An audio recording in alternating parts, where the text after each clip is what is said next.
Hi guys, कैसे हैं आप सब लोग। मैं आज आप लोगों के लिए एक बहुत इंपॉर्टेंट टॉपिक ऑफ डिस्कशन लेकर आई हूँ and that is bench. I hope आप लोगों ने केमिकल बॉन्डिंग में नाम जरूर सुना होगा बेंच। नहीं सुना, चलो कोई बात नहीं। आज नाम को भी सुनते हैं, समझते भी हैं और उसके क्वेश्चंस भी प्रैक्टिस करते हैं, right. So without wasting any more time, let's start with the topic. Let's start with the topic of Bent's rule. देखिए, बेंस रूल सबसे पहले कहाँ इंट्रोड्यूस हुआ था? बेंस रूल सबसे पहले इंट्रोड्यूस हुआ था ट्राइगोनल बाइपिरामिडल ज्योमेट्री में। Trigonal bipyramidal geometry I hope सबको पता होगी क्या होता है। ये तब आता है जब आपके पास पेंटावैलेंट कंपाउंड्स आप लोग जनरली बनाते हैं, जैसे suppose you are making PCl5, है ना। तो PCl5 का हाइब्रिडाइजेशन क्या आता है? sp3d, right. आई होप आप लोगों को हाइब्रिडाइजेशन कैलकुलेट करना आता है। नहीं आता तो मैं इसके साथ आपको लिंक डाल दूंगी कि आपका कौन सा वीडियो में मैंने आप लोगों को बता रखा है कि हम लोग हाइब्रिडाइजेशन कैसे कैलकुलेट करते हैं, है ना। तो देयर वाज अ वीडियो जो बोर्ड स्पेशल थी, जिसमें हमने आप मॉलिक्यूल्स का हाइब्रिडाइजेशन ज्योमेट्री शेप निकालना बताया गया था। सो लेट्स से कि हाइब्रिडाइजेशन है हमारा sp3d। तो sp3d हाइब्रिडाइजेशन किस तरीके से होता है? sp3d हाइब्रिडाइजेशन जब होता है तो सेंट्रल एटम हमारा प्रेजेंट रहता है और उसके साथ तीन सब्सिट्यूएंट एटम जो है वो एक प्लेन पर आते हैं। मतलब सेंट्रल एटम यहाँ हो गए, तीन एटम्स एक प्लेन पर आ गए और दो atoms above and below, right. तो ये जो अबव एंड बिलो वाले बॉन्ड्स है इन्हें बोला जाता है एक्सियल बॉन्ड्स। आई होप सबको पता ही होगा। और जो ये वाले बॉन्ड्स है इन्हें बोला जाता है इक्वेटोरियल बॉन्ड्स। अब एक सवाल जो I think being a student आपके दिमाग में आना चाहिए, नहीं आता तो कोई बात नहीं, मैं भी का टीचर आपको ये चीज समझा देती हूँ कि हम लोग जब TBP ज्योमेट्री बनाते हैं, ट्राइगोनल बाइपिरामिडल ज्योमेट्री बनाते हैं, तो हम कौन सा डी ऑर्बिटल हाइब्रिडाइज करते हैं? बिकॉज वी नो कि हमारे पास 5 तरीके के डी ऑर्बिटल होते हैं, है ना। TBP ज्योमेट्री में जो डी ऑर्बिटल हाइब्रिडाइज किया जाता है बच्चे, वो होता है DZ2, right. But point to be noted ये है कि वाई डी जेड स्क्वायर, जब मेरे पास डी एक्स वाई है, वाई जेड है, जेड एक्स है, X square minus Y square है, तो मैं डी जेड स्क्वायर ही क्यों लेती हूँ? और ऐसी क्या खास बात है डी जेड स्क्वायर में जो TBP ज्योमेट्री बन रहा है ना। तो इसी को समझेंगे और इसी से बेंस रूल पूरा पूरा डायरेक्टली यूज हो जाएगा और रिलेट भी हो जाएगा, ठीक है। अब आप लोग जानते हैं जैसे sp3d हाइब्रिडाइजेशन है बच्चे, तो एक s ऑर्बिटल होगा, तीन p ऑर्बिटल होंगे, that is px, py and pz।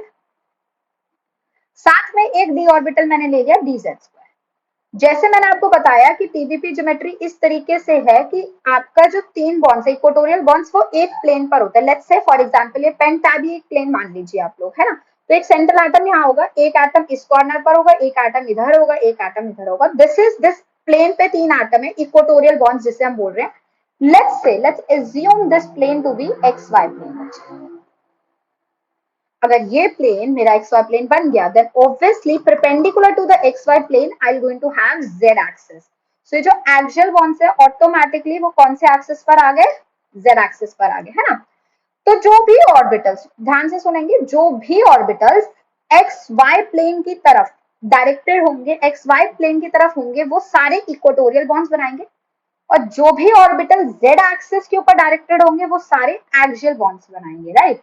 सो जैसे कि एक्स वाई की तरफ अगर मैं देखूं तो एस ऑर्बिटल तो बेटा स्फेरिकली सिमेट्रिकल है, तो वो एफ एक्स वाई प्लेन पर आ सकता है, उसमें कोई प्रॉब्लम नहीं है, वो एक्स वाई जेड एक्सिस हर जगह है ना। तो अगर मैं ये तीन ऑर्बिटल्स का सेट देखूं तो मैं क्लियरली देख पाऊंगी ये तीनों ऑर्बिटल्स एक्स और वाई एक्सिस पे ही डायरेक्टेड है। एस ऑर्बिटल हर जगह हो गया, ये एक्स हो गया, ये वाई हो गया। तो ये तीनों ऑर्बिटल्स मिलके क्या बना सकते हैं बच्चे? Equatorial bonds, right. और दो बॉन्ड्स मुझे एक्सियल पे बनाना है, सो आई नीड टू ऑर्बिटल्स जो जेड एक्सिस पे ओरिएंटेड है, और वो दो ऑर्बिटल्स मुझे कौन मिल गया बच्चे? pz and dz square. तो ये दो ऑर्बिटल्स मेरे क्या बनाएंगे? Axial bonds, right. Do you know why I am taking z square? Because I need to z axis के bonds, that's why one z axis will be pz, another z axis would be dz square।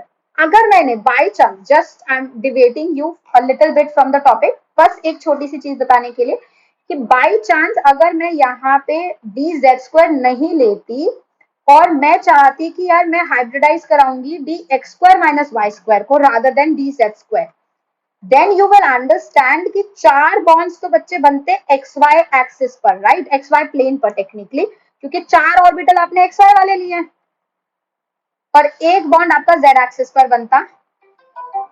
सो आपका क्या हो जाता, आपका जो geometry है वो TBP नहीं होता, आपका ज्योमेट्री स्क्वायर बायपिरामिडल टाइप हो जाता, like this. 4 bond X Y plane पर और 1 बॉन्ड जेड एक्सिस पे, तो वो ज्योमेट्री टीबीपी ना होके क्या हो जाता बच्चे, square pyramidal, right. So otherwise we all know square pyramidal से ज्यादा स्टेबल है टीबीपी ज्योमेट्री, क्योंकि बॉन्ड एंगल बढ़ जाते हैं, बॉन्ड एंगल 120 हो जाते हैं, मेनली सारे एंगल 90 रहते हैं, तो इसलिए हम टीबीपी को प्रेफर करते हैं, राइट। सो टीबीपी में the D orbital which is involve is DZ, right. I hope यहाँ तक बात क्लियर है सबको, राइट। अब चले आगे बढ़ते हैं। What is exactly Bent's rule, Bent's rule exactly बोलता क्या है ना। बेंस रूल ये कहता है कि अगर मुझे टीबीपी ज्योमेट्री में, in TBP geometry, if we have to place a lone pair, अगर मुझे लोन पेयर डालना है तो lone pair is placed on that orbital, हमेशा उसे हम दैट ऑर्बिटल में प्लेस करते हैं जहां पे where there is more S character, जहां पे ज्यादा एस कैरेक्टर हो। ऑब्वियस सी बात है यार, सोचो एस ऑर्बिटल स्फेरिकली सिमेट्रिकल होता है, न्यूक्लियस के पास अगर इलेक्ट्रॉन एस ऑर्बिटल में है, वो न्यूक्लियस से हर बार इक्वल डिस्टेंस पर होगा, भले ही वो कहीं भी जाए, और न्यूक्लियस के पास ही तो रहना चाहता है इलेक्ट्रॉन। तो electron lone pair, unshared pair of electron हमेशा वहां रहना चाहेगा जहां पे एस कैरेक्टर ज्यादा हो, राइट। तो एस कैरेक्टर जिस भी टीबीपी ज्योमेट्री आपने बनाएंगे, तो जिन भी ऑर्बिटल्स में या जिन भी बॉन्ड्स में आपने एस कैरेक्टर को ज्यादा रखा है, वहां पे आप किसको प्लेस करेंगे, लोन पेयर, राइट। और जस्ट इसी का उल्टा हो जाता है कि इलेक्ट्रोनेगेटिव एटम, इलेक्ट्रोनेगेटिव एटम वो ज्योमेट्री लेना चाहता है, electronegative atom tries to occupies that geometry और tries to occupy that position, I would say that position where there is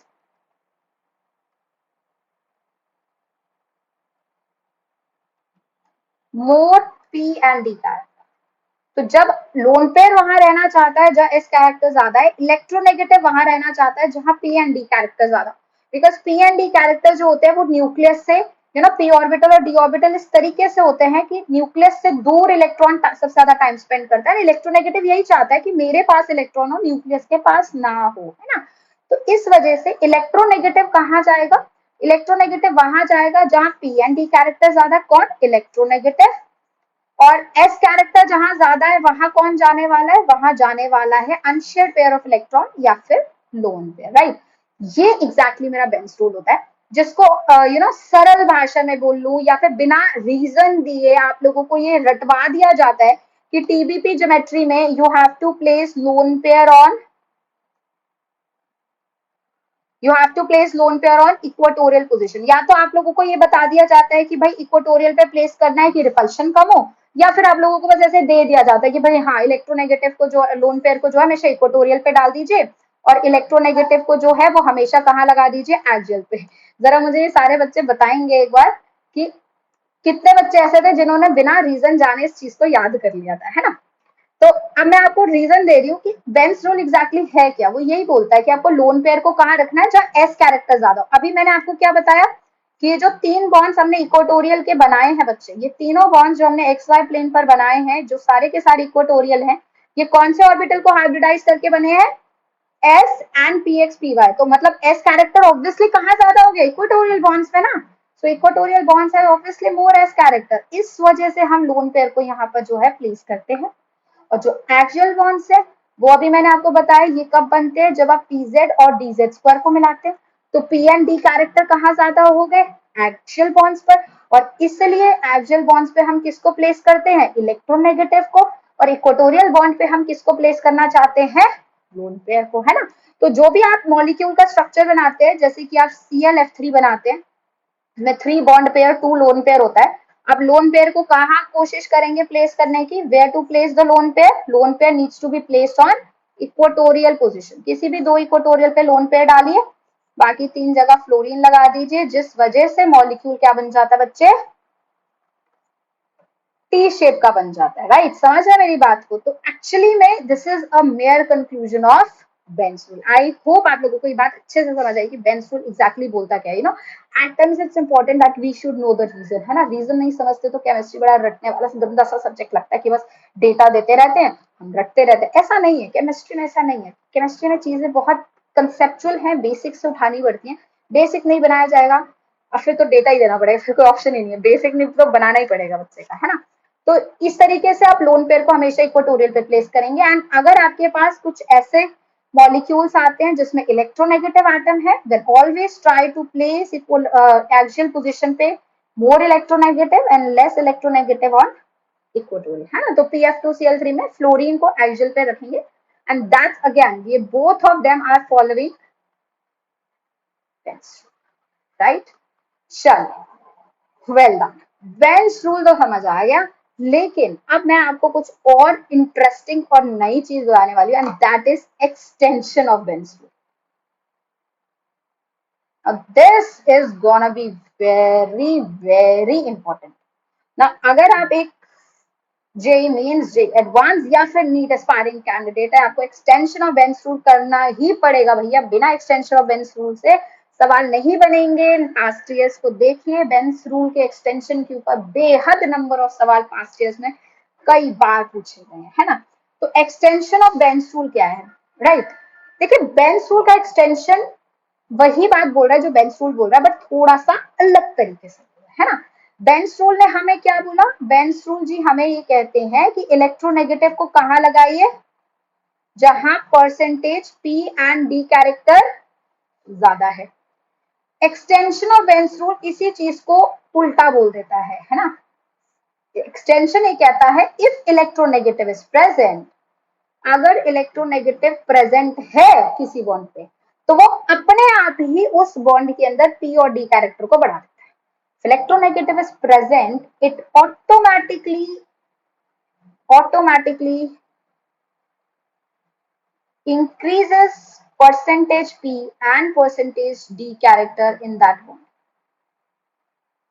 In that automatic, वो आपको बढ़ने की जरूरत नहीं है, वो अपने आप ही परसेंटेज P और परसेंटेज D कैरेक्टर उस बॉन्ड में क्या कर देता है बेटा, बढ़ा देता है। इसके ऊपर कई सवाल bond length, bond angle and bond order related हमसे पूछे जा रहे हैं। मैं आपको इसको और इलेबोरेट करती हूँ एक क्वेश्चन के, राइट। जैसे कि सबसे फेमस क्वेश्चन हम लोगों से पूछा गया, पास्ट ईयर में भी ये क्वेश्चन प्रेजेंट है, O2F2, right, and H2O2 which is hydrogen peroxide. इनमें हम लोगों से कंपेयर करवाया जाता है bond length of OO bond. तो यहां दे दिया गया L1 और यहां दे दिया गया L2।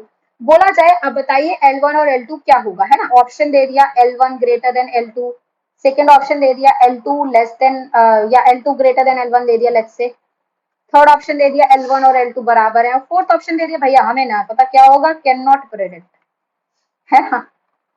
तो मैं आपको बता दी जो मोस्ट प्रोबेबल गलत आंसर क्या है। आधे बच्चे आएंगे मैम ये सिंगल बॉन्ड है, ये भी सिंगल बॉन्ड है। बच्चे तो यही समझते हैं कि लेंथ तो तभी चेंज होती है जब सिंगल बॉन्ड डबल में जाता है, डबल ट्रिपल में जाता है ना, या फिर वाइस वर्सा होता है। आधे बच्चे कहेंगे L1 और L2 बराबर है। जी ये है बिल्कुल ही गलत answer, total wrong answer. L1 और L2 बराबर नहीं है, ठीक है। यही तो ट्विस्ट है, यही तो ब्यूटी है इसकी, L1 L2 बराबर नहीं। तो क्या है एक्चुअली में, इसको समझिए। जहां भी आप लोगों ने ये देखा कि यहाँ पे इलेक्ट्रोनेगेटिव एटम लगा है, ऑटोमेटिकली आप लोग समझ जाइए बेटा कि यहाँ पे हमारा इस बॉन्ड में, जो ये बॉन्ड है ना O और F का, जिस बॉन्ड पे फ्लोरीन लगा हुआ है, इस बॉन्ड पे परसेंटेज P कैरेक्टर जी ऑटोमेटिकली बढ़ चुका है। जहां भी इलेक्ट्रोनेगेटिव लगेगा वो P कैरेक्टर को बढ़ा देगा। और जब आप हाइब्रिडाइजेशन करते हैं जी, सपोज आपने एक पर्टिकुलर हाइब्रिडाइजेशन करी sp3, तो उसमें परसेंटेज S और परसेंटेज P फिक्स होता है ना, 25 75, टोटल क्या करना है 100। तो अगर कोई एक चीज ज्यादा हो रही है तो ऑटोमेटिकली दूसरी चीज कम होगी ना, तभी तो 100 होगा भाई। आपने पहले तो आपको पता था कि अगर ये हाइब्रिडाइजेशन है इतना ही होता है, लेकिन ये P और S कैरेक्टर जो है ना वेरी कर जाते हैं अगर आपने इलेक्ट्रोनेगेटिव लगा दिया या कुछ और स्पीशीज लगा दी। तो जैसे मैंने इलेक्ट्रोनेगेटिव लगाया, परसेंटेज P क्या हो गया बेटा, बढ़ गया। तो परसेंटेज P बढ़ा, ऑटोमेटिकली उसका असर दिखेगा दूसरे बॉन्ड पे, क्योंकि दूसरे बॉन्ड पे फिर परसेंटेज P कम होने लगे, क्योंकि एक चीज अगर इस बॉन्ड पे बढ़ रही है तो दूसरे बॉन्ड पे तो कम होगी ना, है ना। तो ये दोनों को एक दूसरे के साथ, अगर एक चीज यहाँ पे आपको तराजू भी आपके पास, आप उसे बैलेंस रखते हैं, एक चीज को जो ना आप हैवी करते जा रहे हैं वो नीचे जाता जाएगा, दूसरा ऑटोमेटिकली ऊपर जाता जाएगा, तो वो बैलेंस तो करना पड़ता है ना। तो जैसे मैंने आपको बताया, इस केस में इस पर्टिकुलर बॉन्ड में परसेंटेज पी कम हो गया है, बढ़ गया है इलेक्ट्रोनेगेटिव के आने से, तो ऑटोमेटिकली ओ बॉन्ड में असर दिखेगा, परसेंटेज पी ओ बॉन्ड में कम होगा। और अगर परसेंटेज पी कम होना है, टोटल 100 करना है, तो परसेंटेज एस ऑटोमेटिकली क्या हो रहा होगा, बढ़ रहा होगा। तो ये जो ओ बॉन्ड है इसमें परसेंटेज एस काफी ज्यादा होगा कंपेयर टू जो परसेंटेज एस मैं यहाँ पे देख रही हूँ उसके हिसाब से। तो मतलब यहाँ पे परसेंटेज एस जो है मेरा इंक्रीज हो चुका है।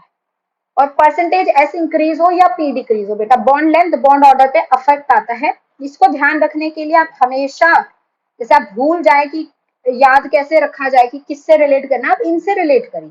जैसे एस कैरेक्टर होता है और इसको एल्केन से रिलेट करिए, एल्केन आप लोग जानते हैं सिंगल बॉन्ड, फिर sp2 मतलब एल्कीन हो जाता है ना। मैं आपको रिलेशन का तरीका बता रही हूँ, sp मतलब ट्रिपल बॉन्ड हो जाता है। परसेंटेज एस 25, 33 और 50 होता है, परसेंटेज पी 75, यहाँ हो जाता है 67, यहाँ हो जाता है 50। तो अब इसको ध्यान में रखते हैं। तो जैसे मैं देख रही हूँ परसेंटेज एस बढ़ रहा है, परसेंटेज एस बढ़ रहा है मतलब आप ऐसे की तरफ जा रहे हैं, नीचे की तरफ जा रहे हैं। जब परसेंटेज एस बढ़ेगा क्या आप देख रहे हैं, बॉन्ड ऑर्डर बढ़ रहा है। बॉन्ड ऑर्डर बढ़ेगा तो बेटा बॉन्ड लेंथ ऑटोमेटिकली क्या हो जानी है, कम हो जानी है। तो मतलब ओवरऑल अगर मैं आपको रिलेशंस दूं तो रिलेशन ऐसे हो जाएंगे कि अगर परसेंटेज एस है और परसेंटेज एस को अगर आप कंपेयर कर रहे हैं फॉर एग्जांपल बॉन्ड ऑर्डर से, तो बॉन्ड ऑर्डर के तो वो डायरेक्टली प्रोपोर्शनल हो जाएगा और बॉन्ड लेंथ के वो इनवर्सली प्रोपोर्शनल हो जाएगा। और परसेंटेज एस परसेंटेज पी के इनवर्सली प्रोपोर्शनल है, तो आप चाहे पी से रिलेट करो चाहे एस से रिलेट करो, बेटा बात तो एक ही पढ़नी है ना। बात समझ आई। तो इसको बेसिस लीजिए, आपके आंसर कभी गलत नहीं होंगे। तो जैसे अभी हम लोग वापस से सवाल की तरफ चलते हैं। जैसे अभी हम लोगों ने बोला कि परसेंटेज एस बढ़ गया तो ऑटोमेटिकली बॉन्ड ऑर्डर बढ़ गया जी। बॉन्ड ऑर्डर बढ़ गया मतलब बॉन्ड लेंथ ऑटोमेटिकली क्या होगी है, कम हो गया जी। मतलब जो O2F2 की बॉन्ड लेंथ है वो कम होगी और H2O2 की बॉन्ड लेंथ क्या होगी, ज्यादा होगी। मतलब L2 बड़ा रहेगा किससे, L1 से। आई होप आप लोगों को बात जो है अच्छे से समझ आई है। ऐसे questions extension of bench rule से सॉल्व होते हैं। आइडिया ट्रिक बता रही हूँ कि कहाँ एक्सटेंशन यूज करना है उसके लिए, इलेक्ट्रोनेगेटिव आपको दिख जाएगा कि यार यहाँ पे जो चीज चेंज हो रही है ना वो इलेक्ट्रोनेगेटिव है। फ्लोरीन लगा दिया एक जगह, क्लोरीन लगा दिया एक जगह, हाइड्रोजन लगा दिया और कंपेयर करने को पूछ रहे। मतलब सवाल सीधा का सीधा आपसे एग्जामिनर पूछना चाह रहा है किसका, बेंच रूल का। अरे एग्जामिनर की मेंटालिटी जिस दिन आप लोगों ने समझ ली ना उस दिन पेपर निकालना कोई बड़ी बात नहीं होती। बेटा कंसेप्ट बनाओ, एग्जामिनर की मेंटालिटी समझो, पेपर निकल जाएगा, है ना। चलिए इसके एक्सटेंशन ऑफ बेंच रूल के ऊपर बेसिक्स पे ही एक और क्वेश्चन हम लोग देख लेते हैं। लेट्स से ये क्वेश्चन मैं आपको बॉन्ड एंगल रिलेटेड समझाती हूँ, ठीक है। फॉर एग्जाम्पल मुझे दे दिया गया है मीथेन जैसा एक स्ट्रक्चर, लेकिन मैंने उसके अंदर 2 फ्लोरीन लगा दिए हैं, 2 H, ठीक है।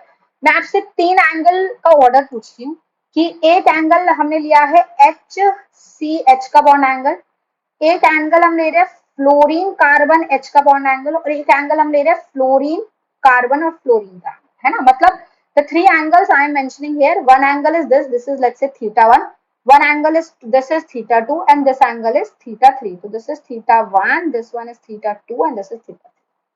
बताइए ऑर्डर क्या होगा, थीटा 1 थीटा 2 थीटा 3 का, है ना। अब बच्चा क्या सोचेगा, भाई ये तो टेट्राहेड्रल sp3 है और sp3 में तो हमें बचपन से बताया ये बॉन्ड एंगल 109.8 होता है। ये सारे बॉन्ड एंगल क्या होंगे जी, बराबर। क्या ये सही जवाब है,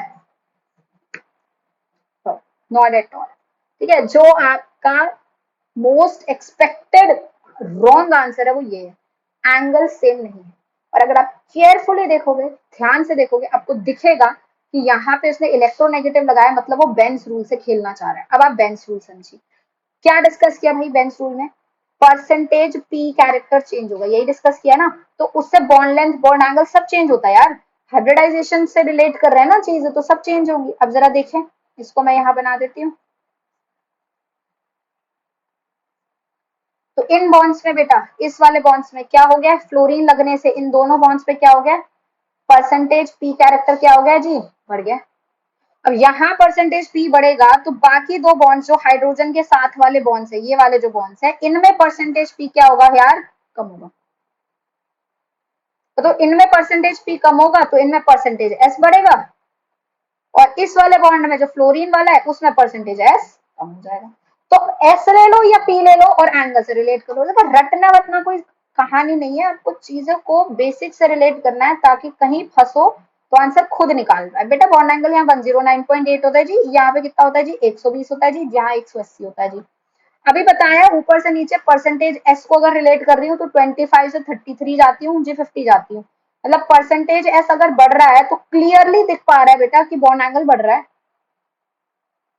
बॉन्ड ऑर्डर भी बढ़ रहा है और बॉन्ड लेंथ कम हो रही है ना जी। तो आप देख पा रहे हैं ना, जैसे जैसे आपका परसेंटेज एस बढ़ रहा है आपका बॉन्ड एंगल क्या हो रहा है, बढ़ रहा है, बॉन्ड ऑर्डर बढ़ रहा है, बॉन्ड लेंथ कम हो रही है। और परसेंटेज एस और परसेंटेज पी एक दूसरे को उल्टे, तो पी या एस से जैसे मर्जी रिलेट कर लो आंसर सेम ही आना है।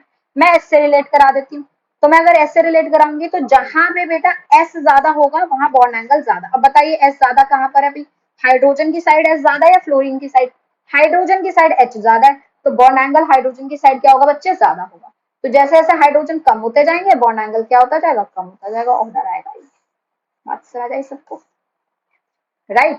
सो इस तरीके से वो आपको बहुत ब्यूटीफुल ब्यूटीफुल क्वेश्चन जनरेट कर सकता है, मतलब जिसमें ऑब्वियस ही बात है अगर आम बच्चा होगा, मतलब जिसने ध्यान नहीं दिया है चीजों पे, या फिर वो किसी आम टीचर से पढ़ा है जिसने उसे डिटेल में स्टडी नहीं कराई है बेटा, वो ये गलत करेगा ही करेगा, कोई बात ही नहीं है, वो गलत करेगा ही, है ना। तो आपको इस चीज पे काफी फोकस करना, अगर आप कॉम्पिटिशन की तैयारी कर रहे हैं, निकालना चाह रहे हैं पेपर बेटा, केमिकल बॉन्डिंग का ये one of the most, chemical bonding छोड़िए आप पूरी इनऑर्गेनिक केमिस्ट्री का ये बहुत ही बेहतरीन जगह है जहां से वो आपसे सवाल जो है पूछ सकते हैं। ठीक है, आई होप आप लोगों को ये वाला क्वेश्चन अच्छे से समझ आया।